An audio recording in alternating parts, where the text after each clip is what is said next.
Bedtime Stories made for you by Diggy and George. The Clever Tortoise. Once upon a time, there was a very dense forest. In the forest, there lived a cunning yet dumb fox. Everybody was taking a nap after they had lunch. Mr. Fox was very hungry as he didn't have anything. He couldn't find any prey for him to eat. "Oh, my stomach!" cried the fox. He wandered around the deep forest for the food. Suddenly, he saw his friend Mr. Tortoise on a river bank and quietly went near him and caught him.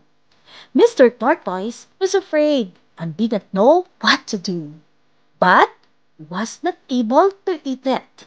Now you can tell why. It is so because the shell was very hard and tight. But he had a great idea. The tortoise said, "Mr. Fox, you may soak me in the water. My shell will soften, and then you can happily eat me." The fox was very foolish. So he believed the tortoise and said, "Okay." He kicked the tortoise into the water.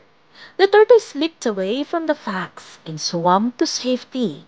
Thus he was saved. The fox was so stupid, he did not even realize he was getting fooled by the tortoise. The tortoise laughed.